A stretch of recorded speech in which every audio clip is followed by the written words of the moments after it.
Europe. Noël s'en mêle, Mathieu, hier matin, vous avez décidé d'épargner mon invité Benoît Hamon sous prétexte qu'on ne tire pas sur une ambulance.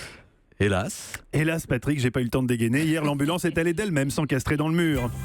Tout est allé vite, trop vite pour Benoît Hamon, surpris par une question, c'est vrai, éminemment déstabilisante et inattendue, puisque c'était juste la polémique du week-end, le tweet antisémite de Gérard Filoche. Soudain, donc, Patrick lance sans s'imaginer une seconde les répercussions comiques de sa question. Il a encore sa place dans la vie politique, dans le débat public, Gérard Filoche. Un grand silence, le temps s'arrête. En un instant, mon Benoît réalise que tout le monde, que ce soit dans le studio, en régie, jusqu'au stagiaire de 3e qui porte son café à Patrick, jusqu'à Babacar Sissoko, l'homme de ménage qui avait pourtant voté pour lui en récusant le procès en amateurisme qui lui était fait. Tout le monde est au courant de la polémique Filoche, tout le monde sauf Hamounet. Vous voyez le regard de Bambi quand sa maman vient de se faire buter et qu'il erre tout seul dans la forêt sous une nappe de brouillard, ben pareil. Ne sachant pas de quoi on parle, il hésite à recourir à la martingale des socialistes lorsqu'on leur reproche quelque chose fait par un autre socialiste, à savoir dire à l'intervieweur: Ça, c'était une idée de Jean-Marc Ayrault. mais il n'ose pas.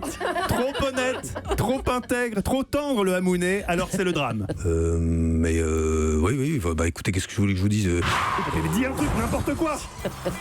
Devant ce terrible accident, Patrick Cohen se retrouve dans la position du pompier qui arrive en premier sur les lieux du drame et qui a deux options. 1. Estimer que le type peut s'en sortir et donc tenter de le sauver. Ou 2. Estimer que vu son état, il serait plus chrétien de l'achever. C'est évidemment cette deuxième option que va choisir Patrick. Alors que dans la carcasse de l'ambulance encore fumante, Hamounet agite désespérément la main pour qu'on le tire de là, Patrick hésite encore à le secourir. Il jette un dernier regard interrogateur à son collègue Vincent Hervouette pour savoir ce qu'il en pense. On peut être naïf sans être innocent. Le destin de Hamon est alors scellé. Avec le tact psychologique de Clint Eastwood dans l'inspecteur Harry, Patrick se penche vers lui et alors que l'autre le supplie de lui raconter cette histoire de Filoche, il lui porte l'estocade. Vraiment pas suivi. Alors, donc, vous n'avez pas ouvert les journaux, rien. Bon, ok. Non, mais dites-moi, je ne sais pas de quoi. Bon, on va pas résumer l'histoire. Enfin, on va pas perdre du temps à la résumer pour vous.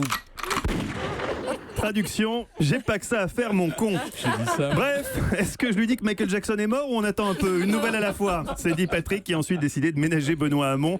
Amateurisme d'un côté, donc professionnalisme étourdissant de l'autre, car Patrick l'a encore prouvé hier, il est, et si l'ordinateur de médiamétrie n'avait pas bugué, ça se verrait dans les audiences, le meilleur encoreman de France. Le seul en tout cas capable de trouver une transition entre une grosse vanne de Philippe Vandel et l'album de Charlotte Gainsbourg qui évoque la mort de son père et le suicide de sa sœur. Seul Patoche pouvait s'en sortir de celle-là, écoutez et admirez. On recevra Anomel, une sorte d'oxymore, c'est l'une des communicantes les plus secrètes. Village Média avec Anomel, votre invité.